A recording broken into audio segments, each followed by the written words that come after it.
we can kind of work into that joint while I'm pinning it, you know. So I'll get different aspects. I can pull back into it. I can push down. Yeah, so as pushing down into that joint, and he can kind of load it as well. So it gives a different sensation, different force into that joint. So we can kind of mobilize that joint. If you've got a joint in here and your toe that's really stuck, maybe this kind of work can really benefit. Oh, yeah. G'day guys, Ninja and Das here. G'day, g'day. We're going to do a bit of anatomy. I've been into my anatomy of late, but this is not too obscure, but it might be obscure a bit when you have a look at it a bit deeper. So we're going to do the top of the foot. So you can kind of see here what it looks like, the skeleton. So all the bones, see how in the ankle here, all these bones have got to kind of fit together and slide on each other so we can kind of bend and move. And then it all goes down into the bones there. Then we can have a look up here at the front of the leg. So this one here, you can see how the perineal muscles here all come down and come into the sides of the little toes there, and then the big toe as well. So that's all interesting. So the muscles originate up in the perineals, the side of the leg. But then what I was freaking out about was just these layers of muscle here. So we're going to got the more superficial layers here. So you can kind of see all these tendons coming down from the perineals. And then splitting, these tendons splitting. I'm freaking out about these tendons. So going off into the little toe and into the ring toe, if it's what it's called, splitting here. So that's all that top layer. But then look underneath here. So this is kind of what I'm going to be interested in treating Das today. This layer here, extensor digitorum brevis. Yes. So kind of joins onto this ankle bone up in here and fans off and goes into the foot. But also deeper down, we've got these little dorsal interossi. Dorsal interossi. Between every one of our metatarsals. 1, 2, 3, 4 of them. Yeah, so what we've kind of decided, I'm going to treat the top of Das's foot and work into all these little spaces in the bones and kind of try and get some tendons to move and stuff like that. And then Das is going to do a video on the perineals. Yep. So upstream, where the pain in your foot might originate from is the perineals. Yep. So we'll do 2 parts, so look out for part 2. But today we're going to treat Das's foot and show you what a foot treatment, top of the foot treatment might look like, and the little spaces that we're going to try and get into. So let's show. We're going to use the box? Yeah, we're going to put his foot on a box. Put on the box, it's perfect. And, no wax, no worries. No wax, no worries. We'll just go on. We chose this foot because I thought it might be a bit more, see what's going on more than the tattooed foot we got over there. Yep. The samurai. The samurai, yeah, he is. The samurai foot. Yeah, you can see much easier, you know, where the tendons are and the veins and the artery, you know, everything that's working through here. Yeah. That feels good, man. Yeah. Connected. Yeah. Lots of nerve endings on the top of the foot, so it is quite sensitive, but that's actually really easy to receive and quite nice. Yeah. Enjoying that. So another good thing about standing and putting your foot on a box or a little step or something, like Das can move his knee a little bit and he can kind of twist and turn like that. He can put a bit more weight through it and can actually help the treatment out by helping me work into the little nooks and crannies where he's stuck. It's blocked up, it's scarred up, it's got gunk in it, it's solidified. Yeah. From the, you know, micro scarring, or it might be a trauma. I had somebody stand on this foot probably 3 weeks ago, man, playing footy, so it was actually painful to kick. Wow. So I reckon you're working something right there. Yeah, I remember you telling me that. So my unconscious probably knew you were about ready for a bit of top of the foot treatment. Yeah. So that was pretty broad. I just used this part of my palm there. Yeah. But then I can. Yeah, it felt good. Yeah, might do another one, a bit out wider. Oh, yeah. So we can get under there. You can kind of see under there, a bit of sun under there. Yeah. See that? Yeah. Oh, so yeah, man. Every opportunity we can take, we'll get out in the sun, fresh air, and so good for us. Recharges, doesn't it, man? Yeah. Like your energy and your, I don't know, like your libido, good for your skin. It's like rejuvenating, increasing your vitality. Get some air on your body. Get some air on the body. We just had a big truck go past us, so hopefully you heard all that without too much distraction and noise. But sometimes we get cooped up inside treating clients back to back, and if we get a chance to hang out in the sun, we'll take it. Yeah. Oh, yeah. Especially when it's the middle of winter. Oh, yeah. So yeah, those muscles there. Yep. Even like getting into these bones here, we can kind of get the thumb in there, mobilize it a bit, you know. Yeah. So you got all these ligaments in your ankle. A lot of times you've had ankle sprains, and you twisted your ankle, whatever you want to call it. Yep. And those scars can stay there for bloody life if you don't do this kind of work that kind of files it down. Feels good, man. But yeah, I can bounce a little bit on it and mobilize those bones that need to articulate against each other, be able to move a bit so we can kind of get things to work and move, so we can walk properly, we can run properly, we can climb properly. Yeah. So just things like that. Brilliant. So yeah, just an old double thumb. So I suppose we're trying to break the mold that massage and physical therapy is put into. So we go to these kind of regions and do body work on them because we know just how beneficial it is. Yeah. You can have years and years of trauma and dysfunction in your body, and body work can be the answer. Yeah. It can be so stuck. But yeah, it's just like if you think of an old machine or something like that, or your car, sometimes it just needs a good clean out. Take it apart, clean it out, and she bloody works again because it's just blocked up full of grease and grime that's, from years of use of a machine, say. So that same analogy, metaphor can come across to the body. Sometimes he just needs a clean out, and then she starts working again. So we're massive on detox, of your body, clear out your pipes. But yeah, this is another way of kind of detoxing in a way. We're trying to get into where it's scarred up, stuck, and the blood's not flowing, the movement's not happening, that's painful.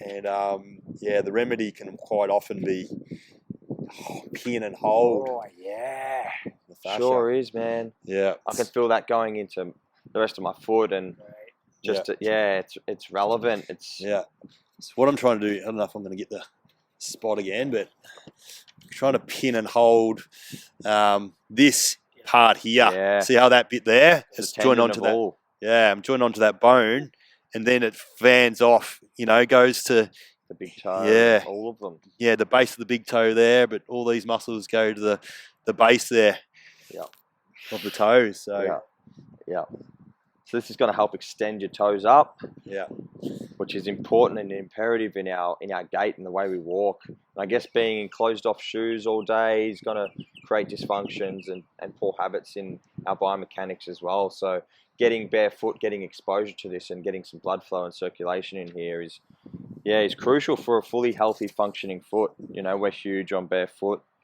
training and sprinting and even at work. Lifestyle.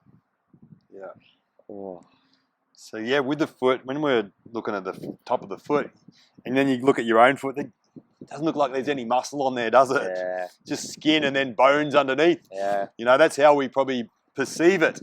But then when you kind of dig a bit deeper and have a look underneath the skin and push into things, it's a whole world under there. So it's exciting, like if you do have pain on the top of your foot, or hammer toes, we've done videos on that before, or, the old bunion, it's so possible to change things through modifying, the fascia and the scar tissues and things like that, and then start to exercise, by getting your shoes off, doing jumps and climbs and, lifts, squats, sprints is our ultimate one that we love.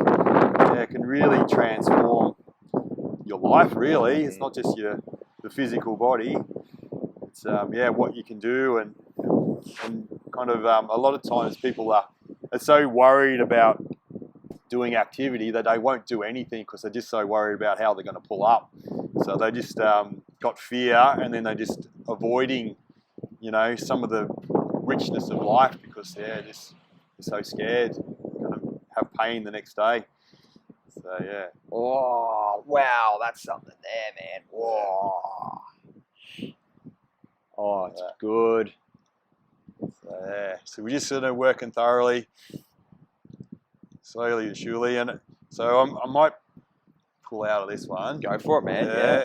Get a better purchase or a different angle? What I'm thinking about doing now is trying to get, like we call this one a money spot in here. So I might try and work between the bones a bit more now. So just in there, just with a finger. Yeah, that's all it needs, eh? Yeah, that's why I did it, because I know, you know, how much it hurts when I push into my own foot. And when other people have worked on me, it doesn't necessarily need heaps of pressure. But what I like about this one here, Das, is I want you to go up onto your toe. I'm just going to pin that. So like this? Like that, yeah. Yep. So up on your toe, get a different aspect of it. So these are those dorsal interosseous, the muscles that will abduct our metatarsals. Yeah. Oh, yeah. How we going with the shadows? Yeah, good. Good. Seeing? Yeah, it's better when I'm open like that. Yeah. So now I'll try and trace. So I'm going to pull back towards myself and trace along that big toe line. Oh, wow. Yeah, like that. That's the most interesting pain. Yeah. Yeah. It's just nervy, irritating, and it fans out. But it feels good. Yeah. So it's like under my big toe, and yeah. So I'm pulling into that bone line, trying to clear all out. I'm trying to get right in deep into that real bottom layer, pushing through, because it's thin, remember? So if we feel like we're tracing along the bone there, we're going to be, you know, changing all that fascia, those tendons, that muscle in there that might be all bunched up. You know, shoes, think about wearing shoes and it's compressed your toes where they should be sitting like that, say. They're all kind of bunched up and mangled and over the top of each other because the shoe was all kind of pushed it all over each other to squeeze into those, you know, pointy-toed shoes. Think of any kicking sports as well, how often you would kick the ball in this area of your foot. So if you're a footballer, soccer player, rugby player, whatever, you know, this area is going to have some trauma from all the force and impact. Yeah. So opening this space up is going to benefit your biomechanics. You're going to be able to run faster, land more gracefully. Yeah, all of these things, because you've got better function in your toes, your feet, your foundation of your movement. Yeah. Oh, yeah. So I just sped up a little, just to try and get through it a little bit, just for time's sake, just for video purposes. But I probably would have went a little bit slower, but I wanted to get down in here and just sort of demonstrate just what's in here, and then kind of into here again. So I'm at another joint. So what I'd say to Das now is come up onto that toe again, and then we can kind of work into that joint while I'm pinning it, you know. So I'll get different aspects. I can pull back into it. I can push down. Yeah, so there's pushing down into that joint, and he can kind of load it as well. So it gives a different sensation, different force into that joint, so we can kind of mobilize that joint. If you've got a joint in here and your toe that's really stuck, maybe this kind of work can really benefit. Oh, yeah. So I could kind of have a palm on this too, but just for shadows and, you know, optics, I'm just going to go with this because this is still really effective. Like that. So yeah, just working into that joint. I can feel there'd be grime in there. So really working into that. Trying to some plaques, some build up. Yeah. Oh yeah, it's good. Not paying rent. Nah, it's not paying rent. Get it out. Yeah, it's not biologically us. So all the things that are us, they're cells that replicate. But things that don't replicate, are they meant to be in our body? You know, so like scar tissue, plaques in our arteries, things like that. So parasites in our intestines, and just build up of fecal matter in our colon. You know, it's sort of not a replicating cell. So it's gunk, it's blockage, it's stuff that's stuck in our body, and we can clean that out. So it's not meant to be in there because it's just a breeding ground for bacteria and parasites and things like that. Clean your teeth. You got to clean your bones. Yeah, it's sort of like things that are hidden. We're blind to them, but they're there. You know, so we clean our skin, we clean our teeth, clean our hair, cut our fingernails, whatever. But do we think about cleaning the inside? You know, do we pull the machine apart and see all the gunk or the filter. I really like a filter analogy, you know, because you can kind of visually see these particles off our clothes that kind of, they're microscopic, but then they accumulate and come together. And there's heaps. There's heaps there. And if you don't clean your filter, your dryer will not work because it needs to be able to suck air through to be able to kind of pull the water, the moisture out of the clothing. So it's the same kind of thing in our body. If we don't clean our filters out, you know, there's disease, there's dysfunction, there's pain, there's, you know, it just doesn't work. So you've got to think about that. Oh yeah. So I might even so I could do a line down along here like that, but I might just speed it up and get into the toe kind of area there. Yeah. So in between there, so you can push right through because it's thin. So, but I want to really dig that out. So if you did have an injury in this kind of area, pain, dysfunction, you can't push off your toes properly, Bodywork. Big toe extension is really, really important with our gait as well. So if you don't have big toe extension, we'll find extension elsewhere. And that's where we can end up with ankle injuries, knee, hip, somewhere up the stem of that chain is going to compensate. So big toe extension is really important. Just like being able to use our tongue and put our tongue on the top of our mouth, that's important too. You don't even realize that these types of things are important for your breathing and your mechanics of your jaw and how everything works up here. It's just as important. We're all connected and yeah, can't have any kinks in the chain interfering with the way we're meant to move in our biology. Oh, How's it feel? Oh, man, I want it to happen to this foot. That feels so nice. I'll do that one for you Even now. like under here, like feels nice and free. Like I was getting tension under here, so cleaning on the tops just made it feel, it feels brand new. It's brilliant. Yeah, cool. Thanks, man. Thank you. Thanks for watching. Like, subscribe, join our Patreon, do our courses, have a look into us. We're pretty cool. We've got lots of stuff out there, guys. So yeah, make sure you do like, subscribe, and head to our Patreon for extra content. Yeah, be good. Yeah, top of the foot. Top of the foot. Get it done.